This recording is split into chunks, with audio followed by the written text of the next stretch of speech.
Jesus permanece com os discípulos por 40 dias. Durante esse período, ele aparece repetidas vezes, confortando, ensinando e confirmando que realmente venceu a morte. Ele fala sobre o reino de Deus com grande paciência, respondendo dúvidas, quebrando medos e fortalecendo a fé dos seguidores. Os discípulos se reúnem frequentemente, ainda assustados com os acontecimentos recentes, mas cada aparição de Jesus traz paz e renova a esperança deles. Ele come com eles, caminha com eles e mostra sinais de que está realmente vivo, transformando o ambiente onde chega.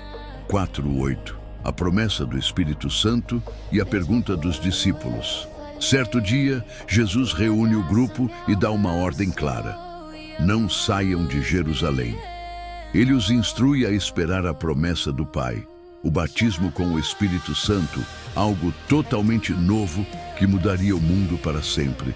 Mas os discípulos, ainda com expectativa política, perguntam: Senhor, é agora que o Senhor vai restaurar o reino a Israel? Jesus responde com calma que os tempos e datas pertencem ao Pai. Porém, ele deixa uma promessa poderosa.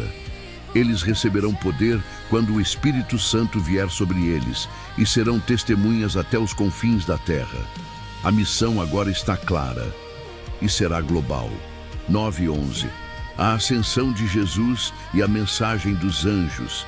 Enquanto Jesus fala, ele começa a se elevar lentamente diante dos olhos de todos.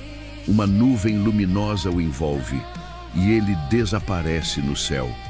Os discípulos ficam imóveis, olhando para cima, impressionados. Então 2 anjos aparecem ao lado deles e dizem: por que vocês estão olhando para o céu? Esse Jesus que foi elevado voltará assim como vocês o viram subir. A mensagem deixa o grupo maravilhado e reforça que a história ainda está longe de terminar. 12:14. Retorno ao cenáculo e união em oração.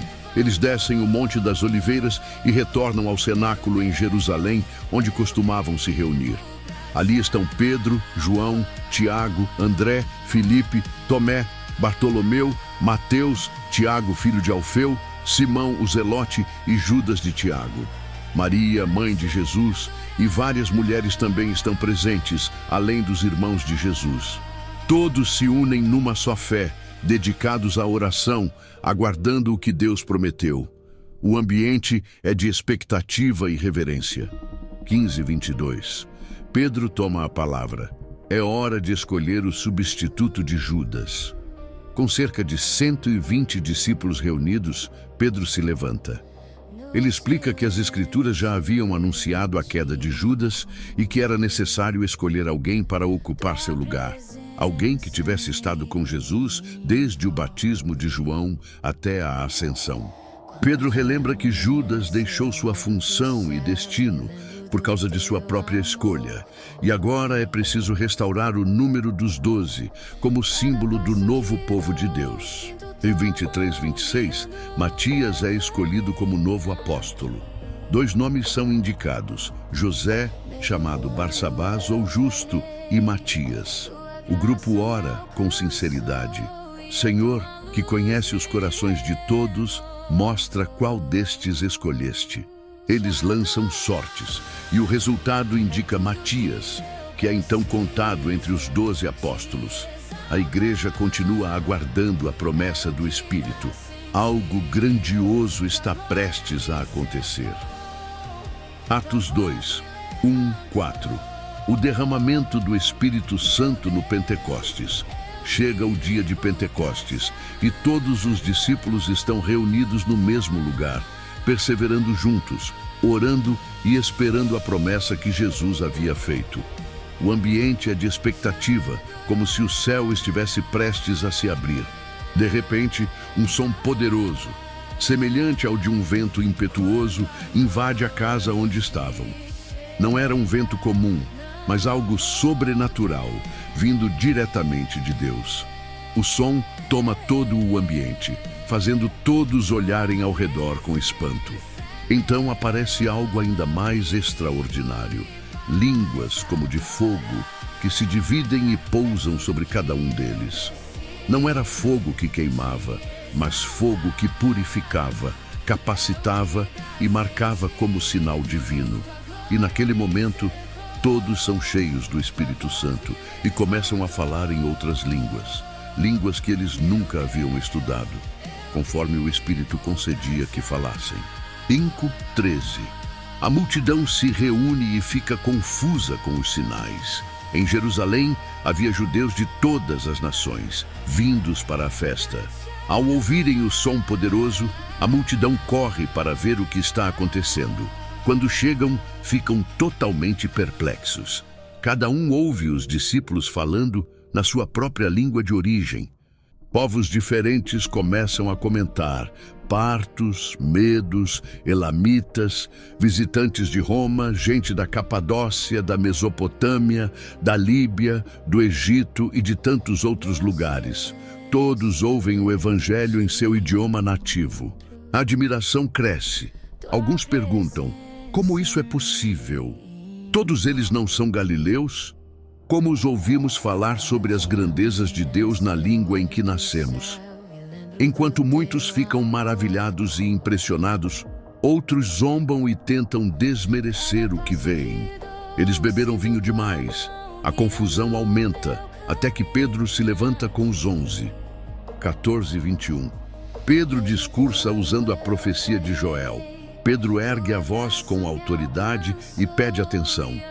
Ele deixa claro: ninguém aqui está bêbado, ainda é cedo demais para isso. Então explica que tudo o que está acontecendo é o cumprimento direto da profecia de Joel. Nos últimos dias, Deus derramaria seu espírito sobre toda a carne. Jovens teriam visões, velhos sonhariam sonhos, homens e mulheres profetizariam, e sinais aconteceriam na terra e no céu. Pedro declara que aquele momento marca o início de um novo tempo. Um tempo em que Deus alcançaria todas as nações. Um tempo em que o Espírito Santo estaria disponível para todos que invocassem o nome do Senhor. 22:28. Pedro fala da vida, morte e ressurreição de Jesus. Agora Pedro volta seu discurso diretamente ao centro da mensagem. Jesus Cristo. Ele relembra que Jesus foi aprovado por Deus com milagres, maravilhas e sinais. Porém, mesmo assim, foi entregue para ser crucificado. Mas essa morte não foi surpresa. Ela já havia sido anunciada pelo plano soberano de Deus. Com firmeza, Pedro afirma que a morte não pôde deter Jesus. Deus o ressuscitou, rompendo as cadeias da morte, cumprindo o que Davi havia profetizado sobre o Messias, que ele não seria abandonado no túmulo e que sua carne não veria a corrupção. Pedro explica que Jesus vive e que ele mesmo é testemunha desse fato. 29:36. A exaltação de Jesus e a conclusão poderosa de Pedro. Pedro continua explicando que Davi, embora rei e profeta, morreu e foi sepultado. Seu túmulo está ali até aquele dia. Mas Jesus não, ele ressuscitou e foi exaltado à direita de Deus. Pedro declara com clareza absoluta: o derramamento do Espírito que todos estão vendo e ouvindo só é possível porque Jesus está vivo e glorificado. E ele conclui com uma frase que corta os corações: a esse Jesus que vocês crucificaram, Deus o fez Senhor e Cristo. A multidão fica profundamente comovida, sentindo que precisa dar uma resposta.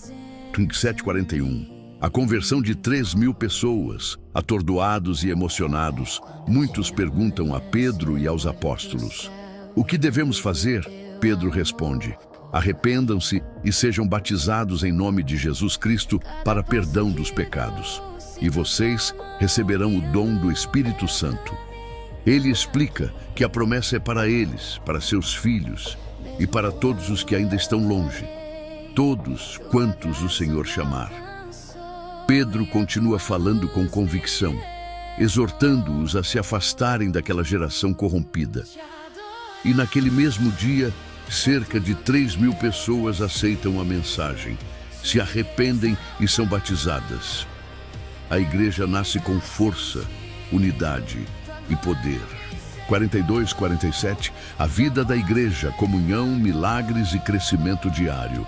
Os recém-convertidos passam a seguir firmemente o ensino dos apóstolos. Eles se reúnem para orar, partir o pão, aprender, compartilhar a vida. Há um senso profundo de reverência entre todos. Deus realiza muitos sinais e maravilhas pelas mãos dos apóstolos. A comunidade vive em união. Quem tem mais divide com quem tem menos. Eles comem juntos com alegria, sinceridade e gratidão. Todos os dias se reúnem no templo e também de casa em casa. A fé deles se torna visível para toda a cidade. E dia após dia, o Senhor acrescenta novos salvos. A igreja cresce de maneira viva, constante e sobrenatural.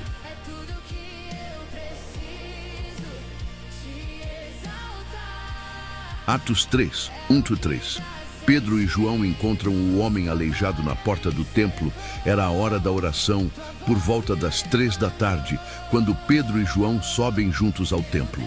A cidade está movimentada, com pessoas indo e vindo, muitas carregando ofertas, outras caminhando apressadas para não perder o momento de oração. Na porta chamada Formosa, uma entrada conhecida por sua beleza e por ser um ponto muito frequentado, está um homem que nunca havia conseguido andar desde o nascimento. Todos o conheciam. Ele era levado todos os dias até ali para pedir esmolas às pessoas que entravam. Ao perceber Pedro e João se aproximando, o homem estende a mão, esperando receber alguma moeda, como fazia com tantas outras pessoas que passavam por ali. 4:7. O olhar de Pedro e o milagre inesperado. Pedro fixa os olhos nele, assim como João. Ambos param diante do homem e Pedro diz: "Olhe para nós." O homem os encara imediatamente, acreditando que algo lhe seria dado. Então, Pedro declara com firmeza e compaixão: "Não tenho prata nem ouro, mas o que tenho, isso te dou. Em nome de Jesus Cristo, o Nazareno, levanta-te e anda." Pedro o segura pela mão direita e o ajuda a se levantar. E naquele instante, algo sobrenatural acontece. Os pés e tornozelos do homem ficam fortes. Ele se ergue pela primeira vez na vida. 8:10. O homem anda, salta e louva a Deus. O povo fica maravilhado. Com força nova em seu corpo, o homem começa a andar, depois a saltar e finalmente a correr. Ele segue Pedro e João para dentro do templo, louvando a Deus em voz alta, cheio de alegria. As pessoas dentro do templo o reconhecem imediatamente. Ele é o mesmo homem que todos viam há anos pedindo esmolas na Porta Formosa. A multidão fica completamente surpresa. Alguns levam as mãos ao rosto, outros apontam, todos maravilhados com o que acabaram de presenciar. O milagre causa comoção. As pessoas se aproximam rapidamente. 11:12. A multidão se reúne no pórtico de Salomão e Pedro começa a explicar. O homem curado não se afasta de Pedro e João. Ele segura firme nos dois, como quem não quer perder seus salvadores. Toda a multidão corre até eles no pórtico de Salomão, espantada com o que está acontecendo. Vendo a aglomeração e a admiração das pessoas, Pedro toma a palavra e pergunta: "Homens de Israel, por que vocês estão impressionados com isso? Por que olham para nós como se tivéssemos feito este homem andar por nosso próprio poder ou piedade?" Pedro deixa claro que o milagre não veio deles, mas de algo muito maior. 13:16. Pedro aponta para Jesus como a fonte do milagre. Pedro continua, dizendo que o Deus de Abraão, Isaque e Jacó, o Deus dos patriarcas, glorificou o seu servo Jesus. Ele lembra que o povo havia rejeitado Jesus, entregando-o a Pilatos, mesmo quando Pilatos queria soltá-lo. Eles escolheram libertar um assassino e mataram o autor da vida. Mas Deus ressuscitou Jesus dos mortos, e Pedro afirma que eles são testemunhas disso. Então Pedro revela o segredo do milagre. É pela fé no nome de Jesus que este homem foi curado. A fé que vem por ele restaurou completamente este homem diante de todos vocês. O foco agora não é o milagre, mas quem realizou. 17:21. Pedro chama o povo ao arrependimento com esperança. Pedro muda o tom e fala com compaixão.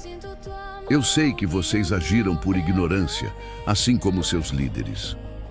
Mas ele explica que tudo isso já havia sido anunciado pelos profetas, mostrando que o sofrimento do Messias não foi acidente, mas parte do plano de Deus. Pedro então faz um apelo direto.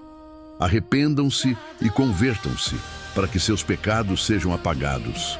Assim, tempos de refrigério virão da parte do Senhor, e ele enviará novamente o Cristo, que lhes foi designado, Jesus. Pedro explica que o céu deve manter Jesus até o tempo da restauração de todas as coisas, algo que Deus já havia prometido desde os tempos antigos. 22:26. Moisés e os profetas confirmam Jesus. Pedro encerra o discurso com promessa e alerta.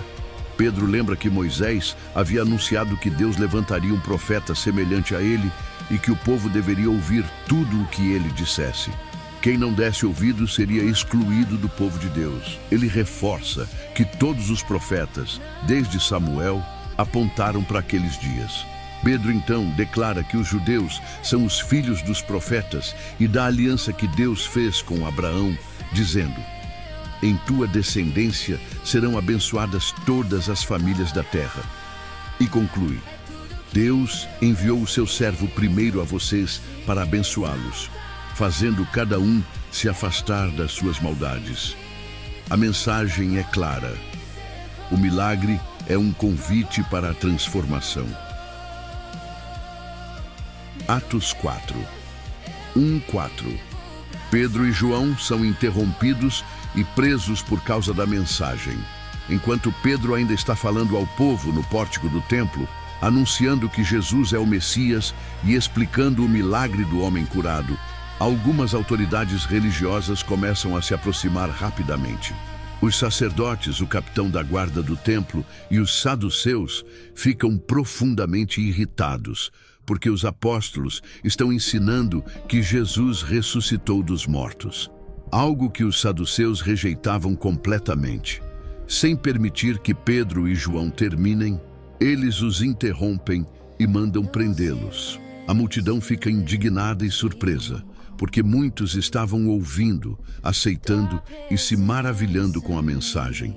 Mesmo assim, a prisão não impede o avanço da fé. Naquele dia, muitos que ouviram creram, e o número de homens que seguiram a Jesus chegou a cerca de 5.000, 5:7. Pedro e João diante do Sinédrio. No dia seguinte, as autoridades religiosas se reúnem em Jerusalém. É uma assembleia impressionante. Os líderes mais poderosos do judaísmo estão ali. O sumo sacerdote Anás, Caifás, João, Alexandre e outros membros da família sacerdotal. Eles mandam trazer Pedro e João para o centro da sala. O ambiente é pesado e tenso, como um tribunal. Então fazem a pergunta principal: com que poder ou em nome de quem vocês fizeram isso? O objetivo é claro: intimidar, pressionar e tentar fazer os apóstolos recuarem. 8:12. Pedro, cheio do Espírito Santo, declara que o poder vem de Jesus. Pedro, porém, não se intimida. Cheio do Espírito Santo, ele responde com coragem: governantes e líderes do povo, se hoje somos interrogados por causa de um ato de bondade feito a um homem aleijado e sobre como ele foi curado, saibam todos vocês que foi em nome de Jesus Cristo, o Nazareno, aquele que vocês crucificaram e que Deus ressuscitou, que este homem está curado diante de vocês. Pedro vai ainda mais longe. Ele cita as Escrituras e afirma: Jesus é a pedra que vocês rejeitaram, mas que se tornou a pedra angular. E não há salvação em nenhum outro nome debaixo do céu, dado entre os homens, pelo qual devamos ser salvos. A ousadia de Pedro surpreende todos no tribunal. 13:14. Os líderes ficam admirados com a coragem dos apóstolos. Ao observar a firmeza com que Pedro e João falam, os membros do Sinédrio percebem que eles são homens simples, sem educação formal nas escolas rabínicas. Ainda assim, sua coragem é evidente. Eles reconhecem algo inconfundível. Estes homens estiveram com Jesus. Além disso, o homem curado está ali, de pé, ao lado deles. Saudável, firme, vivo, não há como negar o milagre. Por mais que quisessem acusar, não encontram argumento algum. E 18. O Sinédrio tenta calar os apóstolos. Sem ter o que dizer, eles mandam retirar Pedro e João da sala para discutir entre si. Eles conversam preocupados. Não podemos negar que eles fizeram um milagre claro, e todos em Jerusalém já sabem disso. Mas, se deixarmos isso continuar, mais pessoas vão acreditar. Então decidem uma estratégia. Eles chamam Pedro e João de volta e ordenam com firmeza que eles não falem mais no nome de Jesus. É uma tentativa de impedir o movimento antes que cresça ainda mais. 9:22. A resposta corajosa de Pedro e João. Pedro e João não se intimam com a ameaça. Eles respondem: julguem vocês mesmos se é certo obedecer a vocês em vez de obedecer a Deus, pois não podemos deixar de falar do que vimos e ouvimos. 23:28. A comunidade se reúne para orar após a ameaça. Assim que são soltos, Pedro e João vão até os irmãos e contam tudo o que aconteceu. A comunidade inteira, ao ouvir, levanta a voz em oração unida. Eles reconhecem Deus como o Criador e citam o salmo que fala sobre nações se levantando contra o Senhor. Eles entendem que Herodes, Pilatos, os gentios e o próprio povo de Israel se uniram contra Jesus, mas que tudo aconteceu conforme o plano de Deus. Ao invés de pedir proteção para si mesmos, eles pedem uma coisa: coragem para continuar anunciando a palavra, e pedem que Deus continue fazendo milagres e sinais por meio do nome de Jesus. 29:31. O lugar treme e todos são cheios do Espírito. Depois da oração, algo extraordinário acontece. O lugar onde estavam reunidos treme. Não era um terremoto comum, era um sinal da presença de Deus. Todos são novamente cheios do Espírito Santo, fortalecidos e renovados, e continuam anunciando a palavra com ainda mais ousadia. 32:35. A unidade da igreja e o espírito de generosidade. A multidão dos que creram formava um só coração e uma só alma. Ninguém dizia que o que possuía era exclusivamente seu. Todos compartilhavam o que tinham. Com grande poder, os apóstolos davam testemunho da ressurreição do Senhor Jesus e a graça de Deus era evidente sobre todos. Ninguém passava necessidade. Os que tinham propriedades vendiam e entregavam o valor aos pés dos apóstolos, que distribuíam conforme a necessidade de cada um. Era uma comunidade transformada, viva e unida. 36:37. Barnabé, um exemplo de generosidade. Entre os discípulos havia um homem chamado José, um levita de Chipre. Os apóstolos o apelidaram de Barnabé, que significa filho da consolação, um nome que combinava com seu caráter bondoso e encorajador. Barnabé possuía um campo, vendeu-o e colocou o valor aos pés dos apóstolos, mostrando seu amor pela obra e sua confiança na comunidade. Ele se tornaria, no futuro, um dos grandes líderes da fé, companheiro de Paulo e exemplo para toda a igreja. Atos 5:1-4. Ananias e Safira tentam enganar a comunidade. No meio daquela grande onda de generosidade e sinceridade dentro da igreja, surge um episódio trágico envolvendo um casal, Ananias e Safira. Eles vendem uma propriedade, assim como muitos outros haviam feito, mas decidem combinar algo entre si. Entregar apenas parte do dinheiro, enquanto fingiam estar entregando tudo. Ananias leva a quantia até os apóstolos, tentando parecer tão generoso quanto Barnabé e outros que haviam doado tudo. Mas Pedro, guiado pelo Espírito Santo, confronta a mentira. Ananias, por que Satanás encheu seu coração para mentir ao Espírito Santo e reter parte do valor? Antes de vender, o terreno não era seu, e depois de vendido, o dinheiro não estava sob seu controle. Como pôde pensar em fazer uma coisa dessas? Você não mentiu aos homens, mas a Deus. O clima fica pesado.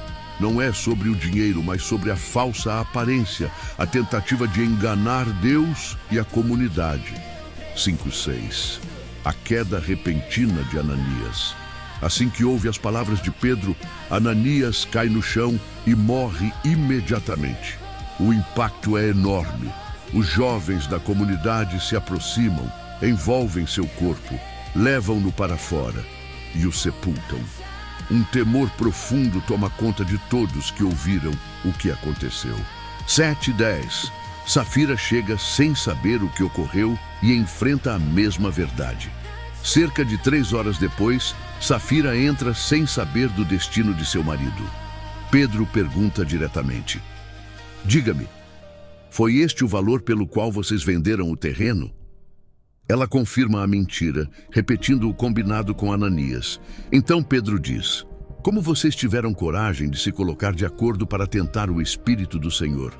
Veja, os pés dos que sepultaram seu marido estão à porta, e eles levarão você também. No mesmo instante, Safira cai e morre. Os jovens entram, encontram-na morta, levam seu corpo e a enterram ao lado de Ananias. A comunidade inteira e todos que ouviam falar do caso ficaram tomados por profundo temor. Deus estava protegendo a pureza do início da igreja. 12:16. Muitos sinais e milagres pelos apóstolos. Apesar dos acontecimentos assustadores, os apóstolos continuam realizando muitos sinais e maravilhas entre o povo. Eles se reúnem no pórtico de Salomão, e a comunidade cresce ainda mais em respeito e reverência. As pessoas têm tanto respeito e admiração que, mesmo temendo se aproximar sem sinceridade, reconhecem que Deus está agindo de forma poderosa.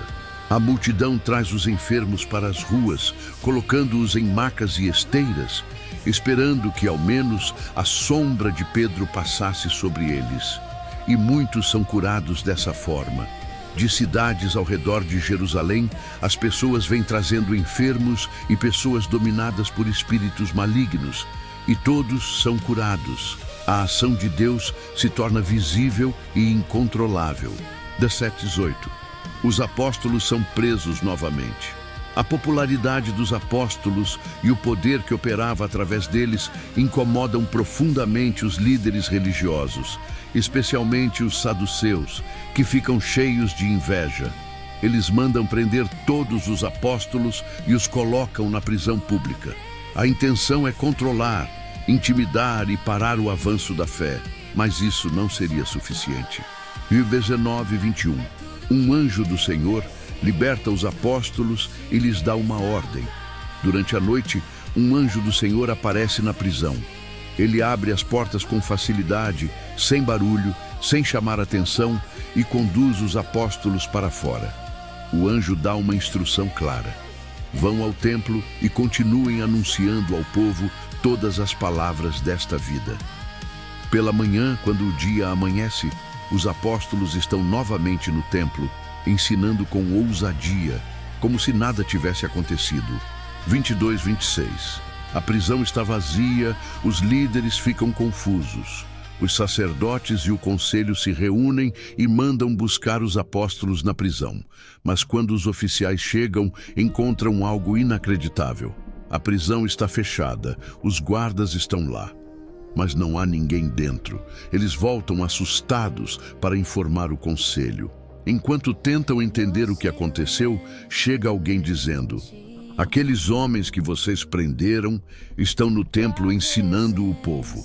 Então, o capitão da guarda vai com seus homens, mas sem violência, porque temem que o povo se revolte contra eles. 27:32. Pedro e os apóstolos diante do conselho. Devemos obedecer a Deus. Os apóstolos são trazidos de volta perante o sinédrio. O sumo sacerdote os repreende. Nós ordenamos que vocês não ensinassem neste nome, e vocês encheram Jerusalém com essa doutrina e ainda querem nos tornar culpados pelo sangue daquele homem. Mas Pedro e os demais apóstolos respondem com firmeza: é preciso obedecer a Deus e não aos homens. O Deus de nossos pais ressuscitou Jesus, a quem vocês mataram.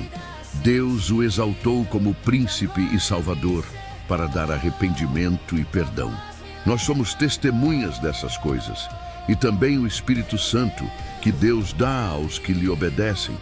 Eles não recuam, não se intimidam, falam com convicção. 3:39. A fúria do conselho e o conselho sábio de Gamaliel. Ao ouvir isso, os líderes ficam furiosos, tão irritados que pensam em matar os apóstolos. Mas então se levanta Gamaliel, um fariseu respeitado, mestre da lei, honrado por todo o povo. Ele pede que os apóstolos sejam retirados por um momento e diz aos líderes: tenham cuidado com o que vão fazer com estes homens. Ele lembra de líderes passados que se revoltaram e cujos movimentos logo desapareceram. Se o movimento dos apóstolos for humano, ele vai acabar. Mas então ele fala algo profundo. Mas se isso vem de Deus, vocês não poderão detê-los e podem até se ver lutando contra Deus. As palavras de Gamaliel acalmam o conselho. 40. Os apóstolos são açoitados e ameaçados. O conselho decide não matá-los, mas ainda quer puni-los. Eles mandam trazer os apóstolos, mandam açoitar cada um deles, uma punição dolorosa e humilhante, e novamente ordenam que não falem mais no nome de Jesus. Em seguida, os libertam. 41 e 42. Alegria em sofrer por Cristo e perseverança na missão. Surpreendentemente, os apóstolos saem do conselho cheios de alegria porque foram considerados dignos de sofrer por causa do nome de Jesus. E continuam sua missão sem hesitar. Todos os dias, no templo e nas casas, eles continuam ensinando e anunciando que Jesus é o Cristo. Nem ameaças, nem prisões, nem açoites conseguem deter o movimento. A fé cresce, o evangelho avança e nada consegue parar o que Deus iniciou. Atos 6. 1. Crescimento da igreja e surgimento de um problema sério. À medida que o número de discípulos cresce rapidamente em Jerusalém, a comunidade começa a enfrentar desafios internos. Entre os seguidores, existem judeus que falam hebraico e judeus de origem grega chamados helenistas. Alguns desses helenistas começam a reclamar. As viúvas deles, mulheres vulneráveis e dependentes da ajuda diária, estavam sendo esquecidas na distribuição de alimentos. Essa queixa não nasce de má fé, mas do próprio crescimento da igreja. A família da fé está aumentando tão rápido que a organização ainda não acompanha o ritmo. 2:4. Os apóstolos criam um plano sábio. Os 12 apóstolos se reúnem e chamam toda a comunidade. Com humildade e clareza, eles explicam: não é bom que deixemos o ensino da palavra de Deus para administrar a distribuição de alimentos. Eles não estão se recusando a ajudar, mas entendendo que seu papel principal é pregar, orar e ensinar. E isso exige tempo e dedicação. Então, propõem algo totalmente novo para a comunidade, que os irmãos escolham 7 homens de boa reputação, cheios do Espírito Santo e de sabedoria, para assumir essa tarefa. Os apóstolos continuam focados na oração e no ministério da palavra, enquanto uma nova equipe será responsável pelo cuidado prático das pessoas. 5. A escolha dos 7 homens. A proposta agrada a todos, e a comunidade indica 7 nomes que se destacam pela fé, caráter e sabedoria. Estevão, descrito como homem cheio de fé e do Espírito Santo. Filipe, Prócoro, Nicanor. Timão, Pármenas, Nicolau, um convertido de Antioquia. O grupo representa diversidade cultural, maturidade espiritual e comprometimento com a missão. Estevão, especialmente, já começa a se destacar como alguém extraordinário. 6. Oração e imposição de mãos.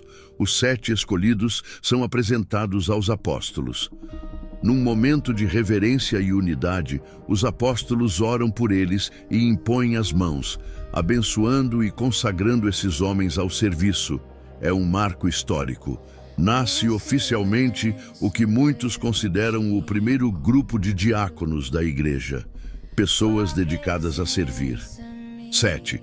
A igreja cresce ainda mais. Com a nova organização, a palavra de Deus se expande com mais força. A igreja não apenas continua crescendo, mas cresce muito, alcançando até muitos sacerdotes judeus que passam a crer em Jesus. A fé está se espalhando de forma tão profunda que até aqueles que antes eram opositores começam a reconhecer a verdade. 8:10. Estevão se torna uma figura poderosa. Entre os 7, Estevão se destaca de forma extraordinária. Ele realiza grandes maravilhas e sinais entre o povo. Sua fé é firme, sua sabedoria é impressionante, e o Espírito Santo age através dele com grande poder. Mas isso desperta oposição. Alguns homens pertencentes à chamada Sinagoga dos Libertos começam a discutir com Estevão. Eram judeus vindos de vários lugares do Império: Cirene, Alexandria, Cilícia e Ásia. Eles tentam debater com Estevão, porém não conseguem resistir à sabedoria e ao espírito com que ele fala. Seu entendimento das Escrituras e sua ousadia impressionam até seus adversários. 11:14. Início da perseguição contra Estevão. Incapazes de vencê-lo com argumentos, seus oponentes apelam para a falsidade. Subornam homens para dizerem que ouviram Estevão blasfemar contra Moisés e contra Deus. A acusação é extremamente séria. A cidade se agita. O povo, os anciãos e até os mestres da lei se unem para prendê-lo. Eles arrastam Estevão à presença do Sinédrio, o mesmo conselho que julgou Jesus e perseguiu os apóstolos. Ali, falsas testemunhas declaram: este homem não para de falar contra este lugar santo e contra a lei. Nós o ouvimos dizer que Jesus destruiria este templo e mudaria os costumes deixados por Moisés. O ambiente é pesado. A tensão cresce. A mentira se mistura ao medo dos líderes religiosos. 15. Um brilho no rosto de Estevão. Enquanto todos olham fixamente para ele, esperando que Estevão se desespere diante das acusações, acontece algo surpreendente. O rosto dele parece o rosto de um anjo. Não é que ele brilhe literalmente como luz intensa, mas sua expressão transmite paz, segurança e a presença de Deus. Mesmo cercado de ódio e injustiça, há algo sobrenatural na calma dele.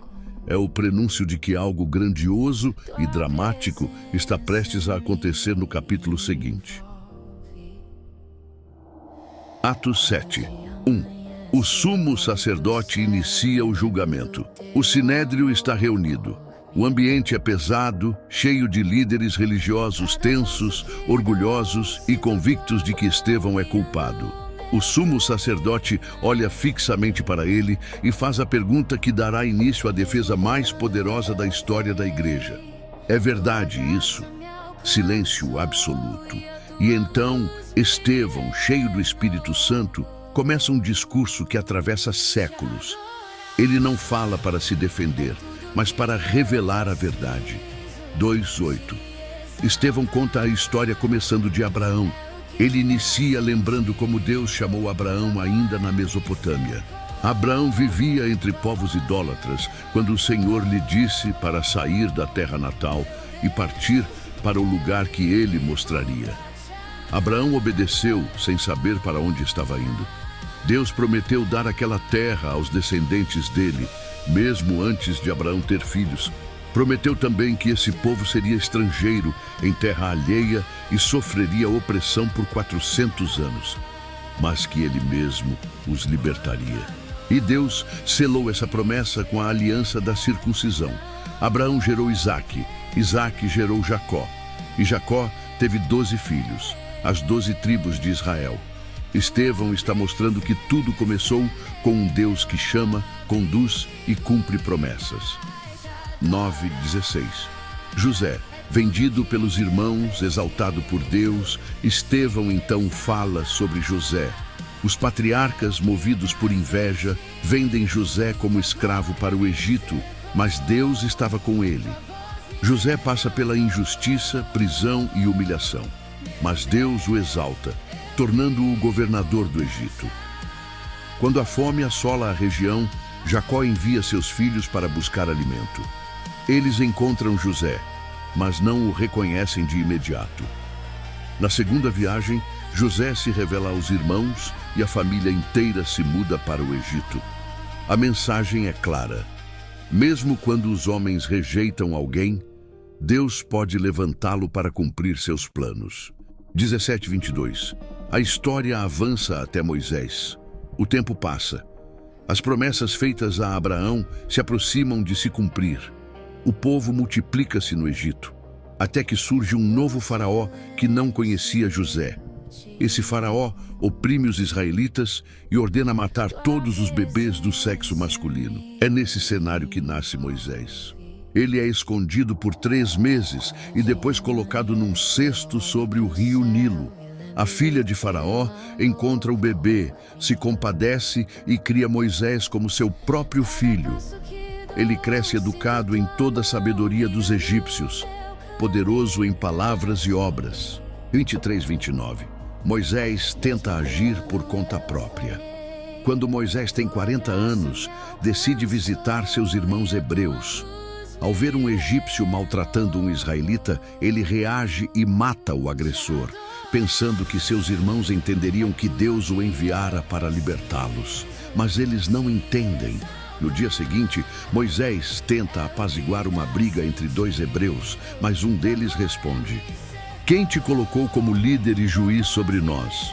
Ao perceber que o ocorrido já era conhecido, Moisés foge para Midian, onde vive como estrangeiro e forma uma família. 30:34. O chamado sobrenatural na sarça ardente. 40 anos depois, enquanto Moisés cuida do rebanho, algo extraordinário acontece no deserto do Monte Sinai. Ele vê uma sarça em chamas, mas a planta não se consome. Intrigado, Moisés se aproxima. De repente, a voz de Deus ecoa: "Eu sou o Deus de teus pais, o Deus de Abraão, de Isaque e de Jacó." Moisés treme.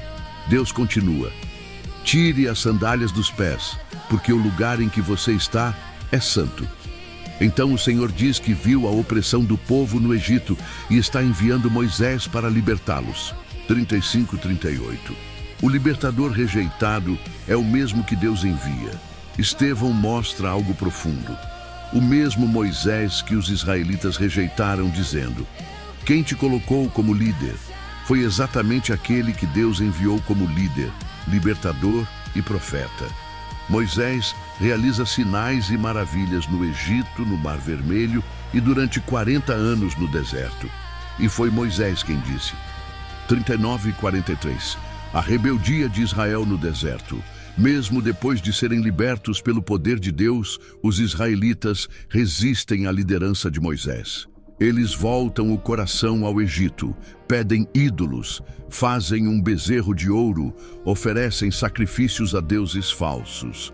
Deus os entrega aos desejos de seus corações, e isso resultará, séculos depois, no exílio. Estevão toca na ferida. Israel sempre resistiu a Deus e aos líderes que ele enviou. 40:50. Deus não cabe em templos feitos por mãos humanas. Ele continua lembrando que o tabernáculo acompanhou Israel no deserto. Depois, Davi desejou construir um templo e Salomão o edificou, mas Estevão cita o próprio Deus. O Altíssimo não habita em templos feitos por mãos humanas. O céu é meu trono e a terra é o estrado dos meus pés. É uma crítica direta à idolatria pelo templo, exatamente o que os líderes de Jerusalém estavam fazendo. 51:53. Estevão confronta os líderes com coragem. Agora, cheio do Espírito, ele declara algo que deixa o Sinédrio furioso. Vocês sempre resistem ao Espírito Santo. Assim como seus pais fizeram, vocês também fazem. Ele acusa. Eles perseguiram os profetas, mataram os que anunciaram a vinda do justo e agora crucificaram o próprio Messias. Receberam a lei, mas não obedeceram. É como se Estevão segurasse um espelho diante deles, e eles não suportam ver a verdade. 54, 56, a visão gloriosa de Estevão. Os líderes rangem os dentes de raiva, mas Estevão, cheio do Espírito Santo, levanta os olhos para o céu e vê algo extraordinário, a glória de Deus, e Jesus em pé à direita do Pai, não sentado, em pé, como quem recebe e honra o primeiro mártir da igreja. Estevão exclama: eu vejo o céu aberto e o Filho do Homem em pé à direita de Deus. Eles não suportam ouvir isso. 57 e 60, a morte de Estevão, o primeiro mártir. Os líderes tapam os ouvidos, gritam e avançam sobre ele. Arrastam-no para fora da cidade e começam a apedrejá-lo. As pedras atingem Estevão, mas ele ora: Senhor Jesus, recebe o meu espírito. Caindo de joelhos com o corpo ferido, ele clama com voz forte: Senhor, não os culpes por este pecado. E então ele adormece. Ao lado, segurando as capas dos que o apedrejam, está um jovem chamado Saulo. Esse momento mudará a história. Atos 8, 1-3. Grande perseguição e o avanço inesperado do Evangelho. Após a morte de Estevão, um clima de terror toma conta de Jerusalém. A perseguição se intensifica de forma brutal.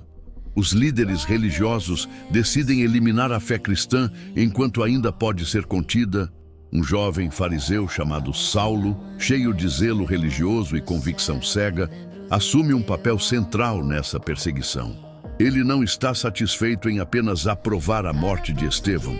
Agora ele quer destruir a igreja por completo. Influenciado por seu orgulho e por sua crença na lei, Saulo entra de casa em casa, prende homens e mulheres, arrasta-os pelas ruas e os entrega às autoridades. O medo se espalha. A igreja, que até então estava reunida principalmente em Jerusalém, é dispersa por Judeia e Samaria. A única exceção são os apóstolos, que permanecem na cidade. Mas o que parecia o pior momento da fé cristã se torna um dos maiores motores da evangelização na história.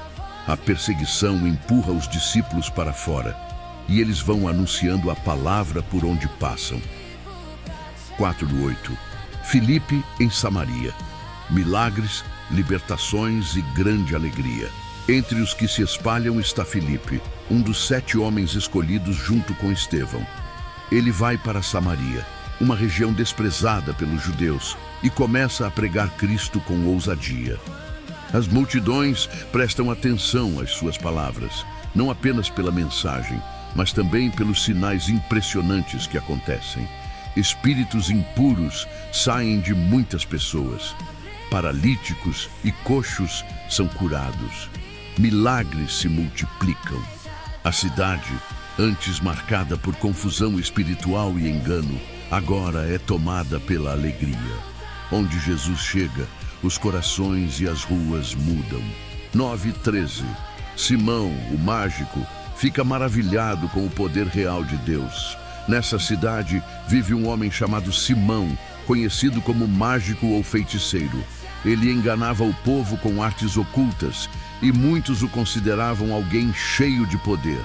Mas quando Filipe prega a mensagem do reino de Deus e do nome de Jesus Cristo, algo acontece que Simão nunca viu. Pessoas realmente se arrependem. Pessoas realmente são libertas. Pessoas realmente são curadas. Simão, impressionado, percebe que o poder de Deus é infinitamente maior do que qualquer magia ou ilusão humana. Ele mesmo crê e é batizado. Acompanha Filipe aonde ele vai, maravilhado com os milagres e sinais. 14:17. Pedro e João em Samaria. O Espírito Santo é derramado. Quando os apóstolos em Jerusalém ouvem que Samaria recebeu a palavra de Deus, eles enviam Pedro e João para acompanhar o movimento. Ao chegarem, percebem que os novos convertidos já foram batizados, mas ainda não haviam recebido o Espírito Santo da maneira plena prometida. Então, Pedro e João impõem as mãos e o Espírito Santo vem sobre eles. É um momento de unidade entre judeus e samaritanos, algo impensável antes. O Evangelho está unindo povos que por séculos se odiaram. Êxodo 24. Simão tenta comprar o dom de Deus e é confrontado duramente. Ao ver o poder de Deus se manifestando, Simão, ainda com mentalidade antiga, oferece dinheiro a Pedro e João para receber a mesma autoridade espiritual. Ele quer o poder, sem entender o coração de Deus. Pedro reage com firmeza. Que o seu dinheiro morra com você. Você acha que pode comprar o dom de Deus? Pedro deixa claro que esse pedido revela a corrupção no coração de Simão. A salvação é graça, o poder é graça, tudo é graça. Nada disso está à venda. Simão fica apavorado.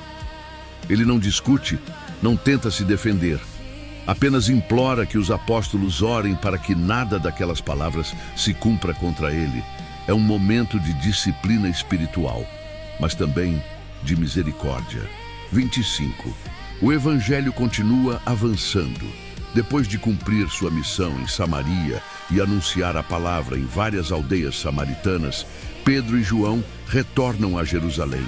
O que começou com perseguição se transformou num novo avivamento. 26, 29. Filipe e o chamado sobrenatural no deserto. De repente, um anjo do Senhor aparece e diz a Filipe: vá para o sul, para o caminho que desce de Jerusalém a Gaza. Esse é um caminho deserto, isolado, solitário, mas Filipe não questiona, ele obedece imediatamente. Ao chegar ali, ele vê uma carruagem imponente pertencente ao tesoureiro da rainha da Etiópia, um homem importante, devoto e temente a Deus. Esse etíope está lendo o livro do profeta Isaías enquanto viaja. Então o Espírito Santo fala claramente ao coração de Filipe: aproxime-se dessa carruagem, e ele corre até ela. 35. Filipe explica Isaías e revela Jesus ao etíope. Filipe ouve o etíope lendo Isaías 53, um trecho que descreve o sofrimento do Messias. Ele pergunta: você entende o que está lendo? O etíope responde: como posso entender se ninguém me explicar? Ele chama Filipe para subir e sentar-se ao seu lado. A passagem fala do servo sofredor. Como uma ovelha, ele foi levado ao matadouro. O etíope pergunta: de quem o profeta está falando? De si mesmo ou de outra pessoa? Então, começando por aquela escritura, Filipe anuncia Jesus, o cordeiro que se entregou, o justo que sofreu, o Salvador prometido. O deserto se transforma em sala de aula, a carruagem se transforma em altar. 36, 38. O batismo no caminho. Enquanto continuam a viagem, o etíope vê água e exclama: aqui há água. O que me impede de ser batizado? Eles descem da carruagem, entram juntos na água e Filipe o batiza. Ele entra na água como buscador e sai como discípulo. 39 e 40. O Espírito arrebata Filipe e o etíope segue alegre. Quando saem da água, algo sobrenatural acontece. O Espírito do Senhor arrebata Filipe, tirando-o dali repentinamente. O etíope olha em volta, percebe que Filipe desapareceu, mas sua reação não é de medo. Ele segue seu caminho cheio de alegria. Filipe aparece depois em Azoto e continua pregando de cidade em cidade até chegar em Cesareia. O Evangelho está cruzando fronteiras, vencendo perseguições, alcançando povos distantes, e isso é apenas o começo. Atos 9, 1 e 2. Saulo, o perseguidor implacável e a caçada aos cristãos. Enquanto a igreja cresce e o Evangelho avança, há um homem que se levanta com determinação feroz para destruir tudo isso: Saulo de Tarso. Ele respira ameaças e violência. cada palavra sua carrega ódio contra os seguidores de Jesus. Ele não está satisfeito em caçar cristãos em Jerusalém. Agora quer ir além. Por isso, vai até o sumo sacerdote e pede cartas oficiais para as sinagogas de Damasco, autorizando-o a prender homens e mulheres que pertencem ao caminho. Saulo quer acabar com essa fé.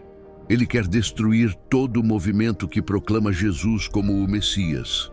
Ele se considera defensor da lei, mas está profundamente enganado.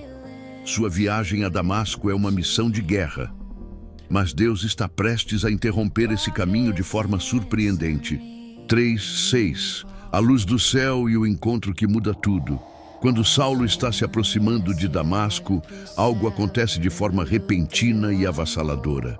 Uma luz vinda do céu brilha ao redor dele, mais forte do que qualquer claridade que já viu. A luz o derruba no chão. Ele perde o controle, perde a força, perde o domínio. E então uma voz ecoa, poderosa, clara, dirigida apenas a ele. Saulo, Saulo, por que você me persegue? Tremendo, Saulo pergunta: Quem és tu, Senhor? A resposta explode dentro dele. Eu sou Jesus, a quem você persegue. Nesse momento, tudo que Saulo acreditava cai por terra. Toda sua justiça própria desmorona. Toda sua certeza religiosa se revela cega. Jesus continua: Levante-se e entre na cidade. Lá lhe será dito o que você deve fazer. Saulo tenta levantar, mas quando abre os olhos, não enxerga nada. A glória que viu é tão intensa que seus olhos não suportam. Os homens que viajavam com ele ouvem a voz, mas não veem ninguém. Eles precisam pegar Saulo pela mão e guiá-lo. O perseguidor forte agora é como uma criança dependente. 7:9. 3 dias de cegueira, silêncio e transformação. Eles chegam a Damasco. Saulo continua sem enxergar. Durante 3 dias, ele não come e não bebe. É como se o mundo tivesse parado. Ele está sozinho com seus pensamentos, orações e arrependimento. Aquele homem seguro de si agora está quebrado e, pela primeira vez, verdadeiramente aberto para Deus. 10:12. O chamado de Ananias e a visão dupla. Enquanto Saulo permanece em silêncio, Deus fala com um discípulo em Damasco chamado Ananias. Ora, Ananias. Ele responde: Eis-me aqui, Senhor.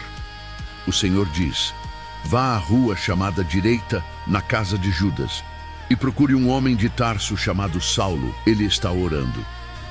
Deus revela também que Saulo teve uma visão. Um homem chamado Ananias entra, impõe as mãos sobre ele e ele recupera a visão. Mas Ananias fica confuso e assustado. 13:14. O medo de Ananias. Senhor, esse homem nos persegue. Ananias responde: Senhor, tenho ouvido muitas coisas sobre esse homem. Ele fez muito mal aos teus santos em Jerusalém e agora está aqui com autorização para prender todos que invocam o teu nome. O medo é real. A reputação de Saulo era conhecida. Ananias sabe que pode estar se aproximando de seu maior inimigo. Mas Deus tem outros planos. 15:16. A escolha divina. Saulo é um instrumento especial. Deus responde com firmeza. Vá, Saulo é para mim um instrumento escolhido, para levar o meu nome aos gentios, aos reis e aos filhos de Israel. E completa: eu mostrarei a ele quanto deve sofrer pelo meu nome. De perseguidor a escolhido, de destruidor da fé a mensageiro das nações, de inimigo da cruz a servo de Cristo. 17:19. O reencontro com a visão e a cura milagrosa. Ananias, mesmo com receio, obedece. Ele entra na casa, coloca as mãos sobre Saulo e diz algo extraordinário. Irmão Saulo, o Senhor Jesus, que lhe apareceu no caminho, me enviou para que você volte a ver e seja cheio do Espírito Santo. Imediatamente, algo como escamas cai dos olhos dele. A visão volta. A luz que o cegou agora se transforma em clareza espiritual. Saulo se levanta, é batizado e então come alguma coisa para recuperar as forças. de perseguidor a discípulo. 22. Saulo começa a pregar. O choque dos ouvintes. Não demora muito para Saulo mostrar que sua transformação é real. Ele entra nas sinagogas de Damasco e começa a anunciar que Jesus é o Filho de Deus. As pessoas ficam chocadas. Esse não é o homem que perseguia os que invocavam esse nome? Ele não veio aqui justamente para prendê-los? Mas Saulo cresce mais e mais em força espiritual. Sua compreensão das Escrituras se torna tão profunda que os judeus de Damasco não conseguem refutá-lo. É como se todo o conhecimento que ele tinha da lei agora ganhasse sentido completo em Cristo. 23-25. A primeira conspiração para matar Saulo. O impacto é tão grande que alguns judeus planejam matar Saulo. Eles vigiam as portas da cidade dia e noite, mas os discípulos descobrem o plano. Numa operação silenciosa, eles colocam Saulo dentro de um grande cesto e o descem pela muralha durante a noite. O perseguido, agora perseguido pelos próprios antigos aliados. 26-30. Saulo tenta se aproximar dos discípulos em Jerusalém. Saulo volta a Jerusalém e tenta se aproximar dos discípulos, mas todos têm medo dele, e não é sem razão. Sua fama de perseguidor era enorme. Então, Barnabé, homem de fé e coragem, toma a iniciativa. Ele leva Saulo aos apóstolos e explica tudo o que aconteceu. A visão no caminho, a pregação ousada em Damasco e como Deus o transformou. Com essa ponte, Saulo passa a viver entre eles. Ele começa a pregar com ousadia em Jerusalém, principalmente entre os judeus helenistas. Mais uma vez, o impacto é tão grande que tentam matá-lo. Os irmãos então o levam até Cesareia e o enviam para sua cidade natal, Tarso. É como se Deus estivesse preparando Saulo por alguns anos antes de colocá-lo no centro da missão global. 31. Um tempo de paz e crescimento na igreja. Depois de tudo isso, a igreja em Judeia, Galileia e Samaria vive um período de paz. Ela cresce, se fortalece e vive no temor do Senhor.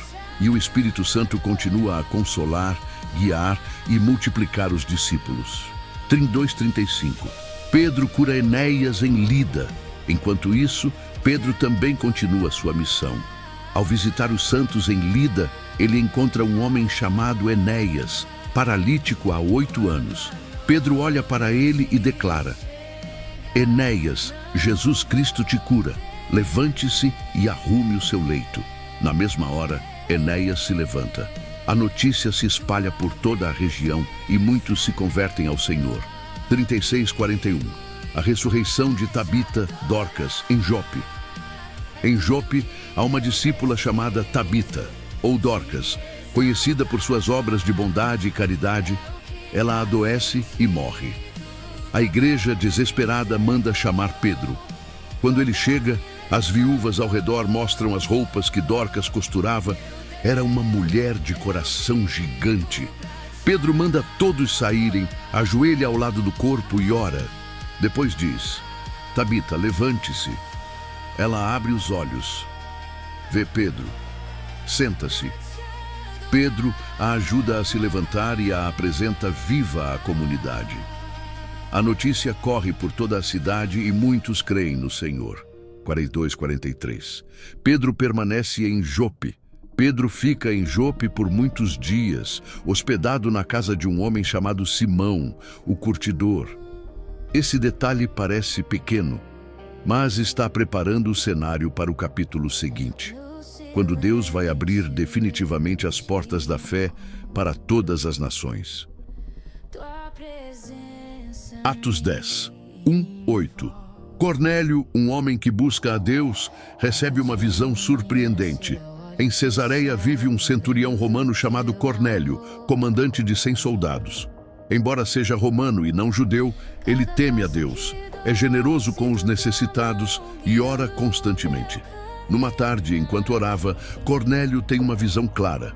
Um anjo de Deus aparece diante dele. O mensageiro celestial o chama pelo nome, deixando-o assustado, mas atento.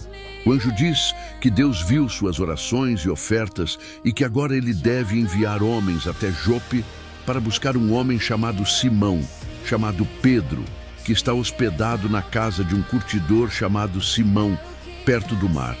Cornélio não hesita. Ele chama 2 servos de confiança e um soldado temente a Deus e envia os 3 imediatamente para Jope.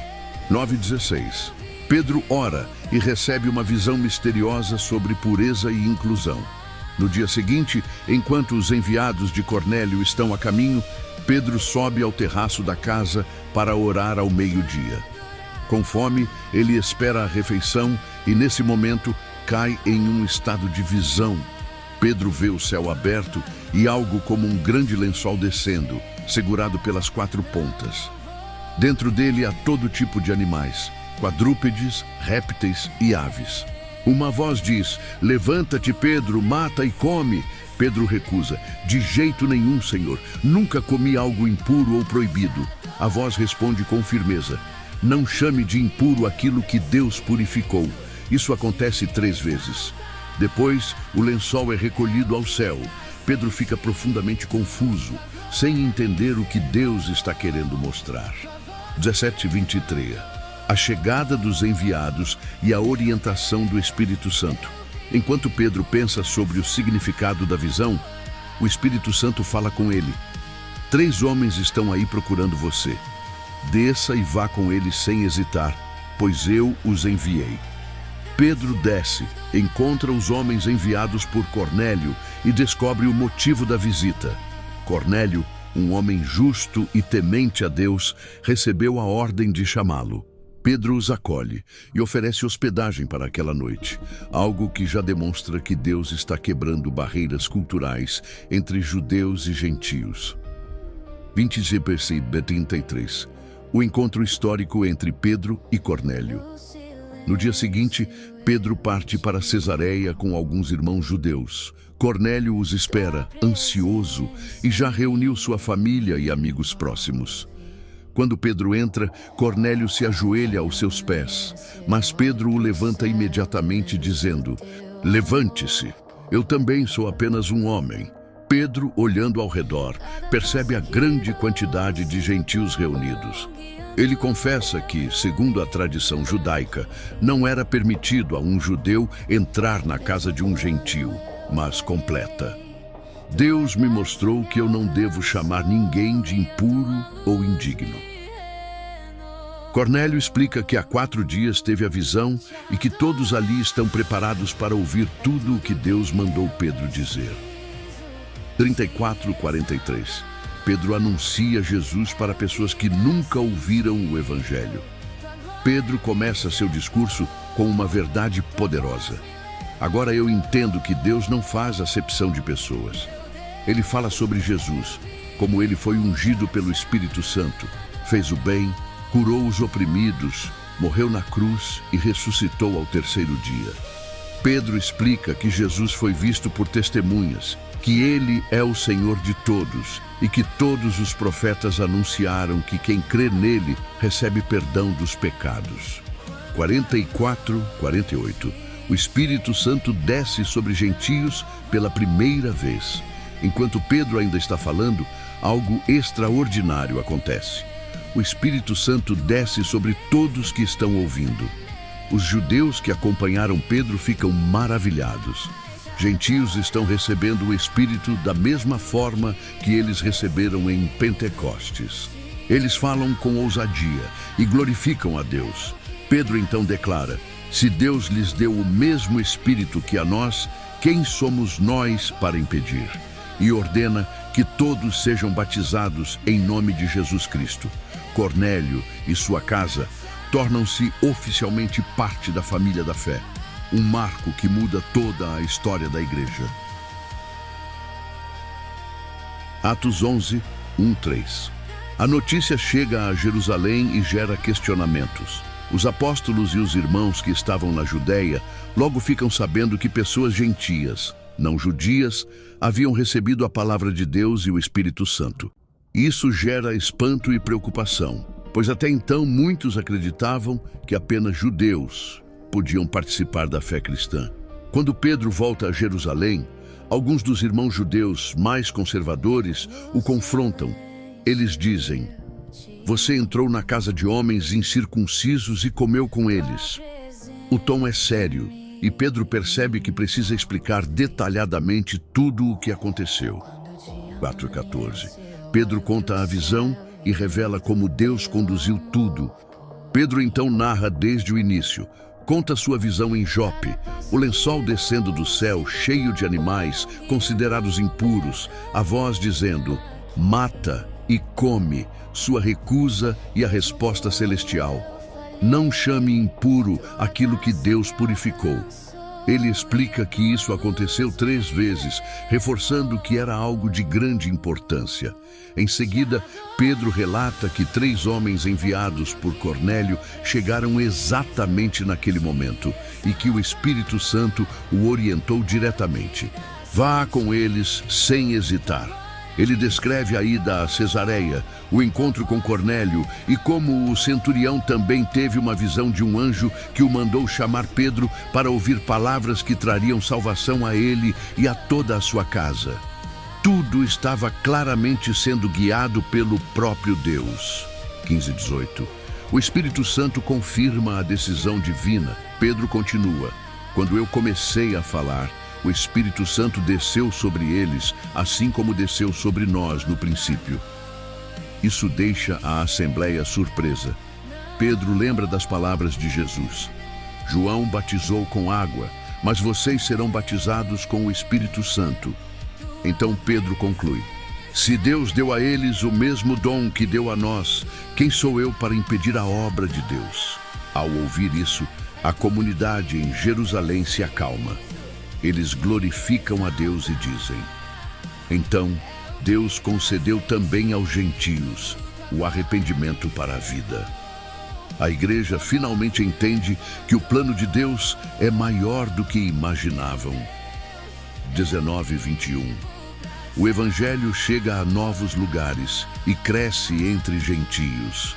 Após a morte de Estevão, muitos cristãos fugiram da perseguição e foram para regiões distantes como Fenícia, Chipre e Antioquia. No início, eles só anunciavam a palavra aos judeus, mas alguns homens de Chipre e Cirene começaram também a pregar aos gregos, os gentios daquela região, e Deus estava com eles. Um grande número de pessoas crê e se volta para o Senhor, dando início a uma poderosa obra em Antioquia, cidade que se tornaria um dos centros mais importantes da fé cristã. 22:24. Barnabé é enviado e fica maravilhado com a graça de Deus. Quando a igreja em Jerusalém ouve o que está acontecendo em Antioquia, eles enviam Barnabé para investigar e ajudar. Ao chegar, Barnabé vê a graça de Deus agindo de forma evidente. Ele se alegra profundamente e encoraja todos a permanecerem firmes no Senhor, de coração sincero. Barnabé era um homem bondoso, cheio do Espírito Santo e de fé. E por meio de seu trabalho, muitas pessoas continuam sendo acrescentadas ao Evangelho. 25:26. Barnabé busca Saulo para ajudar na missão. Percebendo que a obra estava crescendo rápido demais para trabalhar sozinho, Barnabé viaja até Tarso para procurar Saulo, que depois será conhecido como Paulo. Quando o encontra, Barnabé o leva para Antioquia. Os dois passam um ano inteiro ensinando e fortalecendo uma igreja que cresce a cada dia. Foi ali, em Antioquia, que os seguidores de Jesus foram chamados pela primeira vez de cristãos, um nome que marcaria a história do mundo. 27:30. Profetas anunciam uma fome e a igreja se une para ajudar. Naqueles dias, alguns profetas descem de Jerusalém a Antioquia. Entre eles está Ágabo, que, movido pelo Espírito, anuncia que uma grande fome viria sobre todo o mundo romano, algo que de fato ocorreu no reinado de Cláudio. Ao ouvir isso, os cristãos de Antioquia decidem ajudar. Cada um contribui conforme suas possibilidades, e o dinheiro é enviado aos irmãos da Judéia, pelas mãos de Barnabé e Saulo. Assim, a igreja demonstra unidade, generosidade e amor prático. Atos 12, 1-4. Herodes inicia uma perseguição violenta contra a igreja. Por volta desse tempo, o rei Herodes Agripa começa uma perseguição severa contra a igreja. Buscando agradar líderes judeus e mostrar poder político, ele manda prender e maltratar alguns cristãos. Em um ato chocante, Herodes manda matar Tiago, irmão de João, com a espada. A notícia abala profundamente a comunidade. Tiago era um dos apóstolos mais próximos de Jesus. Percebendo que isso agradou aos judeus influentes, Herodes prossegue e manda prender também Pedro, o líder mais visível entre os apóstolos. Pedro é aprisionado durante os dias da festa dos pães asmos. Herodes coloca 4 grupos de 4 soldados para guardá-lo, demonstrando sua intenção clara: impedir qualquer tentativa de fuga. Ele planeja apresentar Pedro ao povo depois da Páscoa, possivelmente para um julgamento público ou até execução. 5. A igreja reage da única forma possível: oração contínua. Enquanto Pedro está preso, rodeado por soldados e correntes, a igreja se reúne constantemente para orar.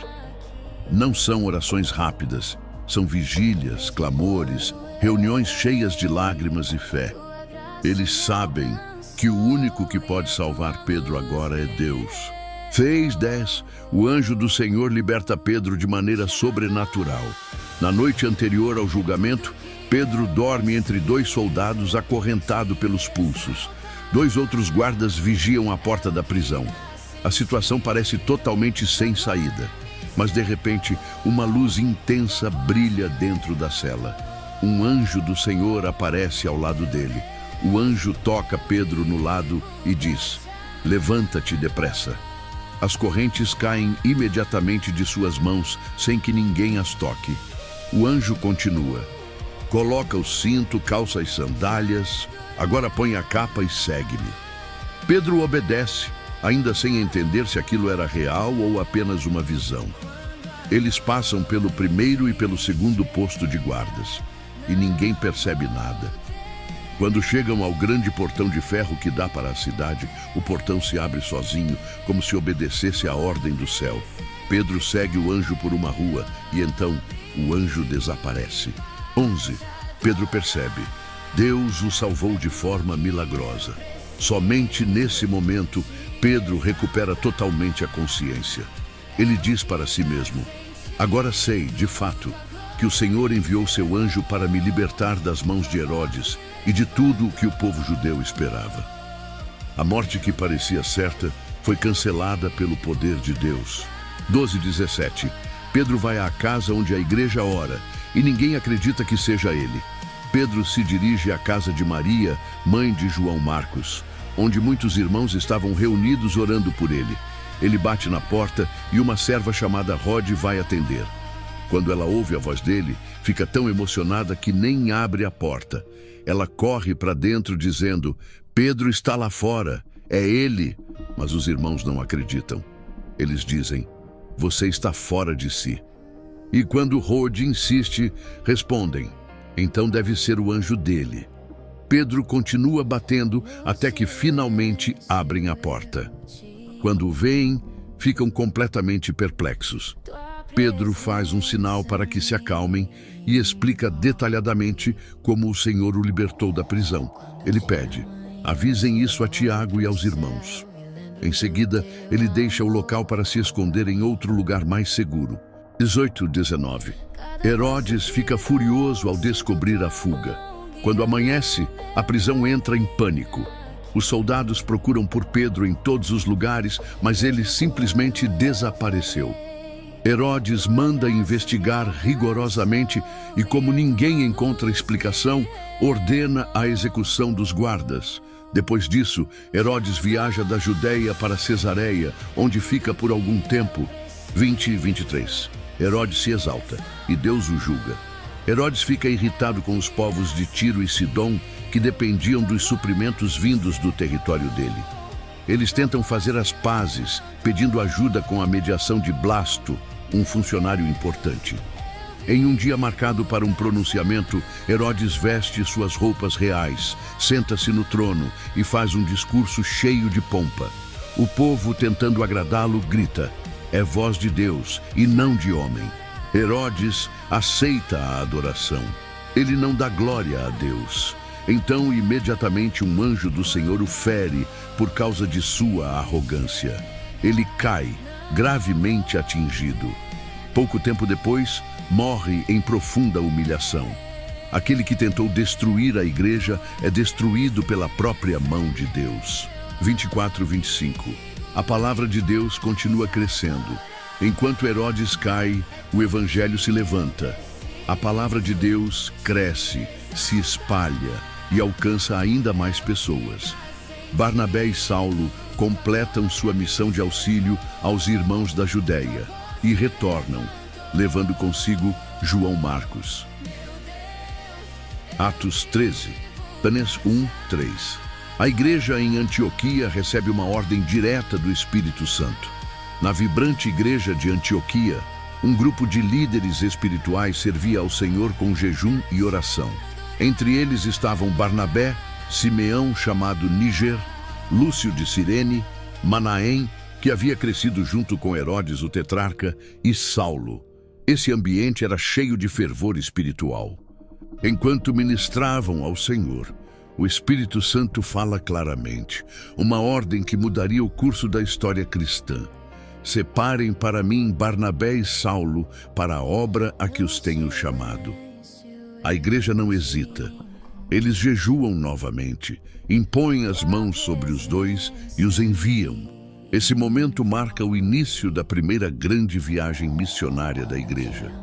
4:6. Barnabé e Saulo atravessam o mar e chegam a Chipre. Movidos pelo Espírito, Barnabé e Saulo partem para Seleucia e dali navegam até a ilha de Chipre. Eles atravessam toda a ilha anunciando a palavra de Deus nas sinagogas judaicas, levando também João Marcos como ajudante. Ao chegarem a Pafos, encontram um homem influente chamado Sérgio Paulo, o procônsul romano, descrito como inteligente e curioso. Ele deseja ouvir a palavra de Deus. Mas ao seu lado está Bar-Jesus, também chamado Elimas, um mágico e falso profeta judeu que tenta impedir Sérgio Paulo de crer. 7:12. O confronto entre Paulo e o mágico Elimas. Elimas tenta atrapalhar a mensagem usando sua influência e manipulação para desviar o procônsul da fé. Então Saulo, que a partir daqui começa a ser chamado de Paulo, cheio do Espírito Santo, encara o mágico com firmeza e declara: "Filho do diabo, inimigo de toda justiça, sempre distorcendo os caminhos do Senhor. Agora a mão do Senhor está sobre você. Ficará cego por algum tempo e incapaz de ver a luz do sol." E imediatamente uma escuridão cai sobre Elimas. Ele fica tateando, buscando alguém para guiá-lo pela mão. Ao ver isso, Sérgio Paulo fica profundamente impressionado, não apenas com o milagre, mas com a mensagem do Senhor, e crê. 13:15. Paulo segue viagem e chega a Antioquia da Pisídia. Os missionários deixam Pafos e navegam até Perge, na Panfilha. Ali, João Marcos se separa deles e volta para Jerusalém, algo que mais tarde causará tensão entre Paulo e Barnabé. Paulo e Barnabé continuam para Antioquia da Pisídia. No sábado, entram na sinagoga e se sentam. Após as leituras da lei e dos profetas, os líderes da sinagoga dizem: "Irmãos, se vocês têm alguma palavra de encorajamento para o povo, falem." O momento que Paulo esperava chega. 16:25. O grande sermão de Paulo recapitulando a história de Israel. Paulo se levanta, faz sinal com a mão e começa a falar. Ele conta como Deus escolheu Israel, libertou o povo do Egito com braço poderoso, sustentou-os no deserto e destruiu 7 nações em Canaã. Ele lembra os juízes, depois Saul como rei e então Davi, homem segundo o coração de Deus. E então Paulo conecta a história ao Evangelho, revelando a linhagem. Da descendência de Davi, Deus trouxe ao Israel o Salvador Jesus, como prometera. Ele menciona João Batista preparando o caminho, chamando ao arrependimento e anunciando alguém maior que ele. A sinagoga está em silêncio, todos atentos. 26:37. Paulo anuncia a morte e ressurreição de Jesus.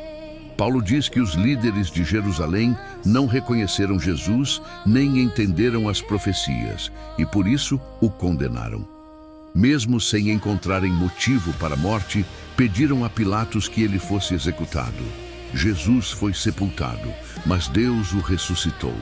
Paulo descreve como ele apareceu por muitos dias aos que o acompanharam desde a Galileia até Jerusalém, testemunhas vivas da verdade. Então Paulo revela a promessa central. O que Deus prometeu aos nossos pais, ele cumpriu ressuscitando Jesus. E cita as Escrituras para provar que o Messias não veria decomposição como Davi, que morreu e foi sepultado. Mas Jesus, o Santo de Deus, vive para sempre.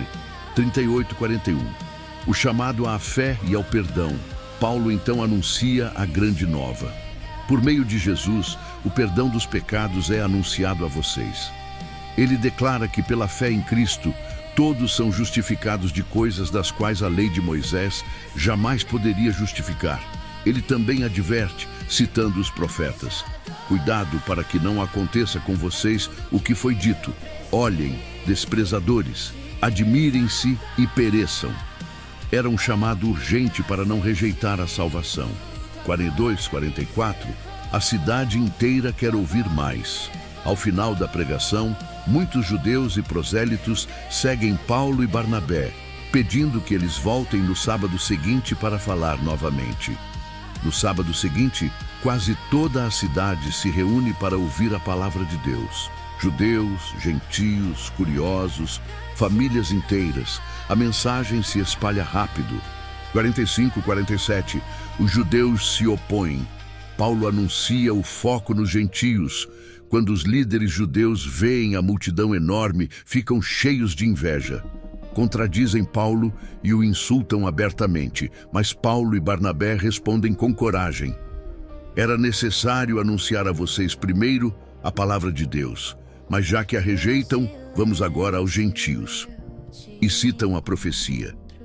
Eu te coloquei como luz para as nações, para levares a salvação até os confins da terra.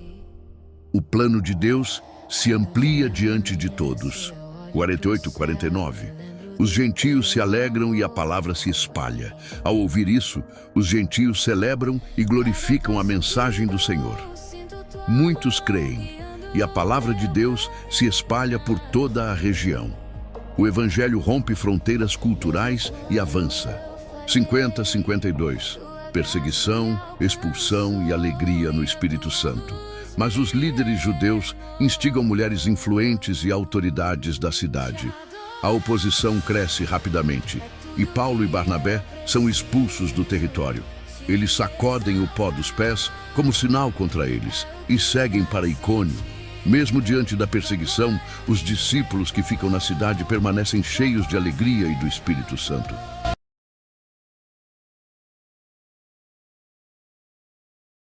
Atos 14:1-3. Paulo e Barnabé chegam a Icônio e a pregação divide a cidade. Ao entrar em Icônio, Paulo e Barnabé seguem seu costume e vão direto à sinagoga. Ali, falam de forma tão poderosa e clara que uma grande multidão de judeus e gregos crê na mensagem. Mas nem todos aceitam. Alguns judeus que rejeitaram o evangelho começam a envenenar a mente dos gentios contra os missionários. Mesmo assim, Paulo e Barnabé permanecem ali por bastante tempo, pregando corajosamente e testemunhando sobre a graça de Deus. O Senhor os confirma com sinais e maravilhas, mostrando que a mensagem vem do céu. 4:7. A cidade se divide e um plano de violência surge. O clima em Icônio muda. Parte da cidade apoia os apóstolos. Outra parte se opõe. A tensão cresce até que judeus e gentios, junto com seus líderes, formam um plano para agredir e até mesmo matar Paulo e Barnabé. Mas os missionários descobrem o plano a tempo. Eles fogem para Listra e Derbe, cidades da região da Licaônia, e também para os vilarejos ao redor. Mesmo perseguidos, não param. Continuam anunciando o evangelho por onde passam. 8:10. O homem aleijado e o milagre em Listra. Em Listra há um homem aleijado de nascença, que nunca tinha dado um passo sequer. Ele ouve atentamente enquanto Paulo prega. Paulo fixa os olhos nele e percebe que aquele homem tem fé para ser curado. Então declara em voz forte diante de todos: levanta-te sobre os teus pés. No mesmo instante, o homem salta e começa a andar pela primeira vez na vida. A multidão fica em choque e o milagre desencadeia algo inesperado. 11:13. A população tenta adorar Paulo e Barnabé como deuses. Quando o povo vê o milagre, começa a gritar na língua local: os deuses desceram a nós em forma humana. Eles chamam Barnabé de Zeus e Paulo, por ser o porta-voz, de Hermes, o mensageiro dos deuses. O sacerdote de Zeus, que ficava na entrada da cidade, traz touros e coroas de flores para sacrificar diante deles. A multidão quer prestar culto aos missionários, algo que Paulo e Barnabé não esperavam e absolutamente não podiam permitir. 14:18. Paulo e Barnabé rasgam as roupas e tentam impedir o sacrifício. Quando percebem o que está acontecendo, os dois rasgam as vestes em sinal de desespero e correm para o meio da multidão gritando: por que estão fazendo isso? Nós somos humanos como vocês. Eles apontam para o céu e dizem que vieram justamente para afastá-los da idolatria, anunciando o Deus vivo que fez o céu, a terra, o mar e tudo o que neles há. Explicam que Deus sempre deu testemunho de si mesmo, enviando chuvas, colheitas, provisão e alegria aos povos. Mesmo assim, mal conseguem evitar que o povo ofereça sacrifícios para eles. A confusão espiritual na cidade é enorme. 19:20. De adoração a ódio, Paulo é apedrejado e quase morto. De repente, judeus de Antioquia e Icônio chegam à cidade. Eles incitam a multidão contra Paulo, a mesma multidão que queria adorá-lo momentos antes. O clima vira completamente. A população, influenciada pelos agitadores, pega pedras e ataca Paulo com violência. Ele é apedrejado até cair no chão, inconsciente. Pensando que ele está morto, eles arrastam seu corpo para fora da cidade. Mas quando os discípulos se reúnem ao redor, Paulo se levanta, ferido, machucado, mas vivo. Em um ato de coragem impressionante, ele volta para dentro da cidade antes de partir no dia seguinte. 21:23. A missão continua com força e nasce a estrutura das igrejas. Depois, Paulo e Barnabé seguem para Derbe e ali anunciam o evangelho com grande sucesso. Muitas pessoas creem, formando uma nova comunidade cristã. Então eles retornam para Listra, Icônio e Antioquia, lugares onde foram perseguidos, para fortalecer os discípulos. Eles encorajam todos a permanecerem firmes, dizendo: é necessário passarmos por muitas tribulações para entrarmos no reino de Deus. Em cada cidade, eles nomeiam presbíteros, líderes, para cuidar da igreja após oração e jejum. A estrutura da igreja começa a tomar forma. 24:28. A viagem se encerra e a igreja celebra o que Deus fez. Depois de atravessar a região da Pisídia, descem para Panfilha, pregam em Perge e chegam a Atália. De lá, embarcam de volta a Antioquia. Eles retornam ao lugar onde haviam sido enviados pela graça de Deus, completando a primeira grande viagem missionária registrada nas Escrituras. Toda a igreja se reúne para ouvir o relatório. Paulo e Barnabé contam tudo o que Deus fez, especialmente como a porta da fé foi aberta para os gentios. Eles permanecem ali com os irmãos por bastante tempo, fortalecendo a comunidade. Atos 15:1-5. O surgimento da controvérsia. Alguns homens vindos da Judéia chegam à igreja em Antioquia e começam a ensinar aos novos convertidos gentios que, se eles não fossem circuncidados conforme a lei de Moisés, não poderiam ser salvos. Aquilo cai como uma bomba na comunidade. Paulo e Barnabé imediatamente entram em forte debate com esses homens. A questão é tão séria que a igreja decide enviar Paulo, Barnabé e outros irmãos para Jerusalém a fim de consultarem os apóstolos e os presbíteros sobre esse conflito doutrinário. No caminho, eles passam pela Fenícia e por Samaria, contando como Deus está salvando muitos gentios. Isso enche de alegria todos os irmãos que ouvem o relato. Ao chegarem em Jerusalém, eles são recebidos com honra pela igreja, pelos apóstolos e pelos presbíteros. Paulo e Barnabé relatam tudo o que Deus realizou por meio deles. Mas então alguns crentes do grupo dos fariseus se levantam e insistem. É necessário circuncidá-los e ordenar que guardem a lei de Moisés. 6:11. O grande debate em Jerusalém. Os apóstolos e presbíteros se reúnem para discutir o assunto. O ambiente é tenso, cheio de opiniões divergentes, até que Pedro se levanta. Ele lembra que Deus havia o escolhido para que os gentios ouvissem da sua boca o evangelho e crescem. Deus confirmou isso, dando o Espírito Santo aos gentios da mesma forma que aos judeus. Pedro pergunta: por que tentar a Deus colocando um jugo sobre os gentios que nem nossos pais puderam suportar? Nós cremos que somos salvos pela graça do Senhor Jesus, assim como eles. Essas palavras silenciam toda a assembleia. 12. O testemunho de Barnabé e Paulo. Agora é a vez de Barnabé e Paulo falarem. Eles descrevem os muitos sinais e maravilhas que Deus fez entre os gentios através deles. Curas, expulsões de espíritos malignos, conversões poderosas. Todos escutam com atenção. 13:21. O discurso de Tiago e a decisão. Tiago, líder respeitado da igreja em Jerusalém, se levanta. Ele confirma que o que Pedro relatou está alinhado com as profecias de Amós, que falam da restauração do tabernáculo caído de Davi e da inclusão dos gentios no povo de Deus. Então Tiago propõe uma decisão equilibrada: não colocar sobre os gentios o peso completo da lei de Moisés. Sim, impedir que se abstenham de coisas ligadas à idolatria, da imoralidade sexual, de carne de animais estrangulados e de sangue. Essas orientações não são pesadas, mas servem para promover a harmonia entre judeus e gentios que agora convivem como uma só comunidade. A Assembleia aprova a proposta. Em Gênesis 2:29, a carta oficial. Os apóstolos, presbíteros e toda a igreja concordam em enviar uma carta formal para os cristãos gentios de Antioquia, Síria e Cilícia, junto com Paulo, Barnabé e 2 líderes da igreja, Judas, Barsabás e Silas. A carta deixa claro que aqueles que exigiam circuncisão não foram enviados pela igreja e que isso havia perturbado os irmãos. O documento reforça que o Espírito Santo guiou aquela decisão conjunta.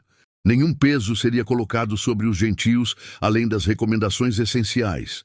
Essa carta traz paz, clareza e unidade. O 30:35. Alegria em Antioquia. O grupo retorna a Antioquia. A carta é lida diante da igreja e a reação é pura alegria, alívio e gratidão. Judas e Silas, que eram profetas, encorajam os irmãos com muitas palavras, fortalecendo-os na fé. Depois de algum tempo, Judas volta a Jerusalém, mas Silas resolve permanecer. Paulo e Barnabé continuam em Antioquia, ensinando e pregando a palavra do Senhor junto com muitos outros. 36:41. A separação entre Paulo e Barnabé. Algum tempo depois, Paulo sugere a Barnabé que revisitem todas as cidades onde haviam pregado o evangelho para ver como os irmãos estão. Barnabé quer levar João Marcos de novo, mas Paulo insiste que não é boa ideia. Marcos havia os abandonado na viagem anterior. O desacordo se torna tão forte que ambos decidem seguir caminhos diferentes. Barnabé parte para Chipre com Marcos. Paulo escolhe Silas e parte pela Síria e Cilícia, fortalecendo as igrejas. Mesmo com a separação, Deus usa ambos poderosamente, mostrando que o evangelho continua avançando.